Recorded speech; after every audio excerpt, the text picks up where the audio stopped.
మోంతా తుఫాను ప్రభావంతో అటు కోనసీమ జిల్లాల్లో బీభత్సకరమైన వాతావరణం కనిపిస్తోంది. తీర ప్రాంతం వెంబడి భారీ వర్షం, ఈదురు గాలులు కనిపిస్తున్నాయి. ప్రస్తుతం అంబాజీపేటలో ఉన్నారు మా కరెస్పాండెంట్ హరీష్. అక్కడ ఎలాంటి వాతావరణం ఉంది, సహాయక చర్యలు కానీ పునరావాస కేంద్రాలు కానీ ఎలా ఉన్నాయో తెలుసుకునే ప్రయత్నం చేద్దాం. చెప్పండి హరీష్, ఎలా ఉంది అక్కడ వెదర్? చూస్తున్నాం ఈదురు గాలులు భారీగా ఉన్నాయని చెప్తున్నారు. ఎక్కడికక్కడ వాహనాలని కూడా నిలిపేసినట్టుగా చెప్తున్నారు. బిందు, తీర ప్రాంతంలో అయితే ఇప్పుడు మోంతా తుఫాన్ ప్రభావంతో భారీగా అయితే అలలు ఎగసిపట్టడం, అదేవిధంగా ఈదురుగాలు అయితే చాలా పెద్ద ఎత్తున అయితే వీస్తున్నాయి. మిగతా ప్రాంతాల్లో ఆ పరిస్థితి కనిపించడం లేదు.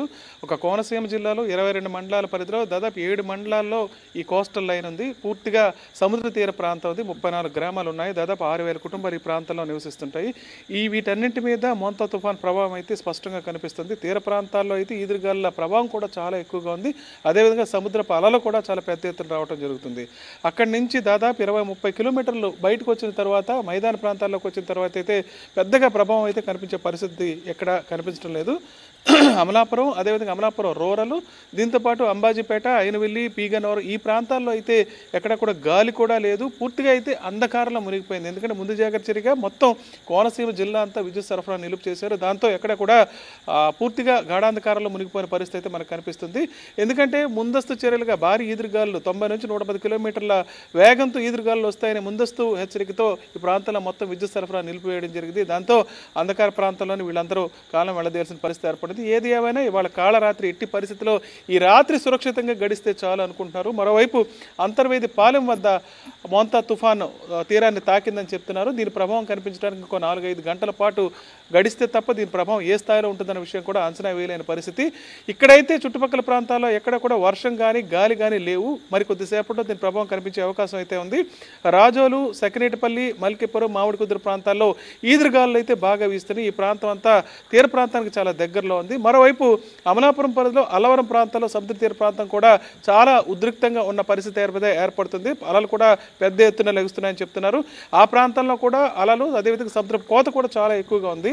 ఇప్పుడిప్పుడే ఈ ప్రాంతంలో కాస్త గాలుల ప్రభావం అయితే కనిపిస్తుంది. అధికారులు అయితే జిల్లా వ్యాప్తంగా 120 పునరావాస కేంద్రాలు ఏర్పాటు చేసి వివిధ ప్రాంతాల్లో ఉన్న వాళ్ళందరినీ దాదాపు గ్రామానికి ఏదైతే తీర ప్రాంతాలు ఉన్నాయో ప్రతి గ్రామంలో కూడా ఒక పునరావాస కేంద్రం అయితే ఏర్పాటు చేయడం జరిగింది. కొన్ని చోట్ల పునరావాస కేంద్రాలు దూరంగా ఉన్నాయనే ఉద్దేశంతో చాలామంది ఈ నిర్వాసితులు కూడా అక్కడికి వెళ్ళే పరిస్థితి లేదు. వీళ్ళందరికీ స్థానికులు, స్వచ్ఛంద సంస్థలు కూడా ఇందులో పాలు పంచుకుని ప్రత్యేకంగా పునరావాస కేంద్రాలు ఏర్పాటు చేసి మిగిలిన ఏర్పాట్లన్నీ కూడా చేసి వాళ్ళ సహకారం అందిస్తున్నాయి.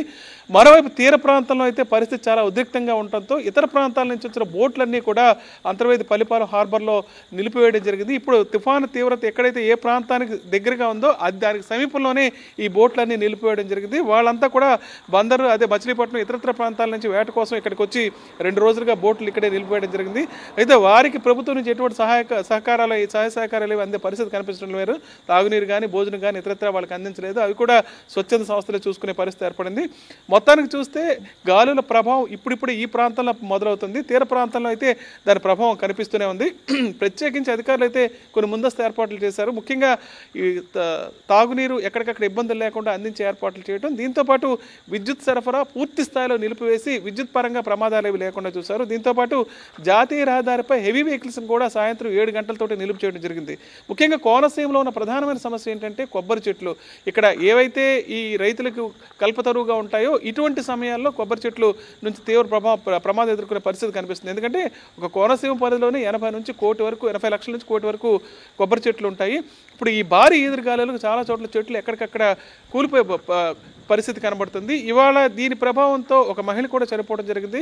మరో వ్యక్తి తీవ్ర స్థాయిలో గాయపడ్డారు. అదేవిధంగా అనేక చోట్ల ఆస్తి నష్టం, వాహనాల మీద కూడా కొబ్బరి చెట్లు విరిగి పట్టడంతో చాలా వరకు నష్టాలను ఎదుర్కొన్నారు. ప్రస్తుతానికైతే గాలుల ప్రభావం చెట్లు కూలే స్థాయిలో లేకపోయినా సరే మరికొద్ది సేపట్లో ఇది పెరిగే అవకాశం ఉందని భావిస్తున్నారు. మొత్తానికి బయటకు రాకుండా ఎట్టి పరిస్థితుల్లో ఈ రాత్రి బిక్కుబిక్కుమంటూనే కాలం వెళ్లదీయాల్సిన పరిస్థితి ఏర్పడింది. ఎందుకంటే 1996 నవంబర్ 6 కూడా కోనసీమ జిల్లాను ఒక భారీ తుఫాను కుదిపేసింది. దాని ప్రభావంతో వేల సంఖ్యలో చనిపోవడం, కూలిపోవటం, అదేవిధంగా లక్షల సంఖ్యలో ఇళ్ళు కూలిపోవటం, లక్షలాది ఎకరాలు కూడా పూర్తిగా దెబ్బతినడం జరిగింది. ఇప్పుడు కూడా ఆ స్థాయిలో వస్తుందేమో, ఎందుకంటే ఈ తుఫాను తీరాన్ని తాకడం దాటే పరిస్థితి కూడా పూర్తిగా రాత్రి సమయంలోనే జరుగుతుంది. రాత్రి తీరం దాటే సమయంలో దాని ప్రభావం ఏ స్థాయిలో ఉంటుందన్న విషయాన్ని ఎవరు అంచనా వేయలేరు. ముఖ్యంగా సహాయ పునరావాస కార్యక్రమాలు సహాయం అందించడానికి కూడా అవకాశం లేని పరిస్థితి ఏర్పడుతుంది. దీంతో ఏదో రకంగా ఈ రాత్రి గడిస్తే చాలు అన్న పరిస్థితి అయితే స్థానికులందరికీ ఎదురవుతుంది.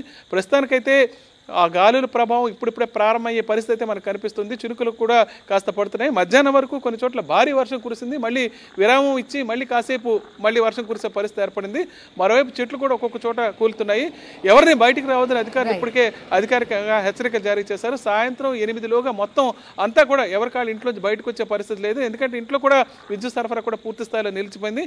ఏది ఏమైనా ఈ రాత్రి సురక్షితంగా గడిచి ఆస్తి నష్టం, ప్రాణ నష్టం ఎక్కువగా జరగకుండా పూర్తిగా నిర్మూలించే విధంగా ఇవి జరగకుండానే సురక్షితంగా ఉండే విధంగా ఏర్పాట్లు అయితే చేయడం జరిగింది. అయితే ప్రకృతి విలయతాండవం చేసే పరిస్థితి ఇక్కడైతే స్పష్టంగా కనిపిస్తుంది. ఎందుకంటే మరో 4-5 గంటల ప్రభావం కూడా ప్రస్తుతం అంబాజీపేట ప్రాంతంలో వర్షం లేకపోయినప్పటికీ కూడా మొత్తం తీర ప్రాంతం వెంబడి ఉన్న అన్ని మండలాల్లో కూడా భారీ వర్షం, ఈదురు గాలులు ఉన్నట్టుగా రిపోర్ట్ చేస్తున్నారు మా కరెస్పాండెంట్ హరీష్.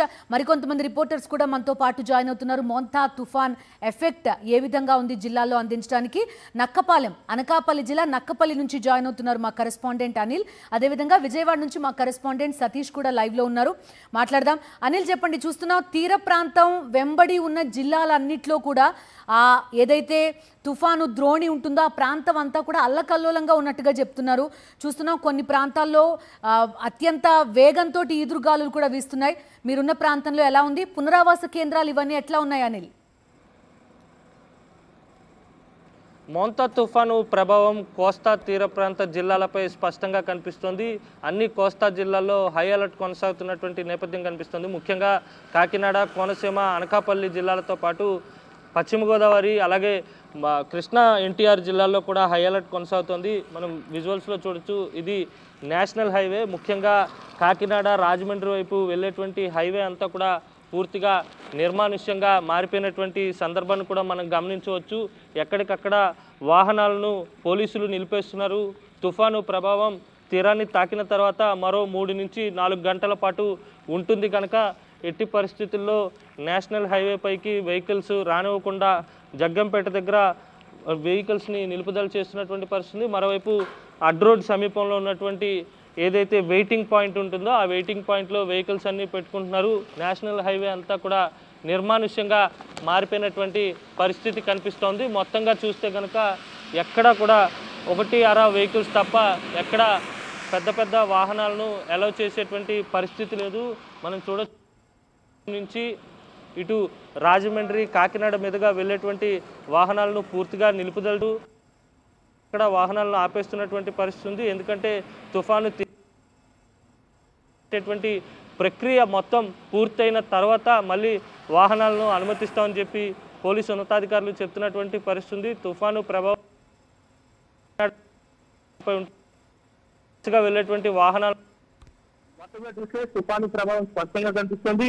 ఇటు వర్షంతో పాటు ఈదురుగాలుల ప్రభావం కూడా కొనసాగుతుంది. తీర ప్రాంతం వెంబడి ఉన్నటువంటి గ్రామాల్లో హై అలర్ట్ కొనసాగుతుంది. ఇప్పటికే చాలా గ్రామాలు కరెంటు లేకుండా పూర్తిగా కూడా చీకట్లు వచ్చినటువంటి పరిస్థితి కనిపిస్తుంది. మొత్తంగా చూస్తే చాలా మంది ఇంకా పునరావాస కేంద్రాల్లోనే ఉన్నారు. ఈ రోజంతా కూడా తుఫాను, నైట్ అంతా కూడా తుఫాను ప్రభావం కొనసాగేటువంటి అవకాశం కనిపిస్తుంది. ఇదే సందర్భంలో కెరటాలు, అలల ఉధృతి కూడా తీవ్రంగా ఉన్నటువంటి నేపథ్యంలోనే తీర ప్రాంత ప్రజలకు హై అలర్ట్ కొనసాగుతుంది. ఇటు పోర్టుల్లో కూడా ప్రమాద హెచ్చరికలు కొనసాగుతున్నటువంటి సందర్భం కనిపిస్తుంది.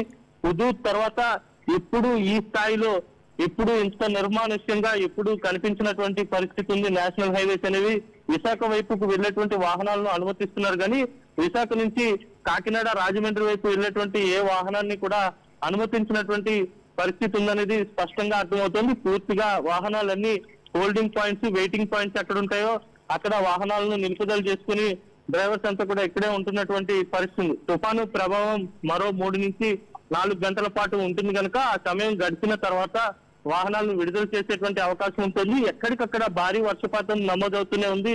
మరో 48 గంటల పాటు దీని ప్రభావం ఉండబోతుంది. పూర్తిగా వర్షపాతం కానీ, గాలుల తీవ్రత కానీ కొనసాగేటువంటి అవకాశం అయితే స్పష్టంగా కనిపిస్తా ఉంది బిందు. ఓకే అనిల్, చూస్తున్నాం మొత్తం ఈ జాతీయ రహదారి నేషనల్ హైవే పైన విశాఖ తర్వాత ఉండే నేషనల్ హైవే మొత్తాన్ని కూడా ఆపేశారు. అక్కడి నుంచి ఎటువంటి వాహనాలు వెళ్లకుండా కూడా ముందు జాగ్రత్త చర్యలు తీసుకుంటున్నారు.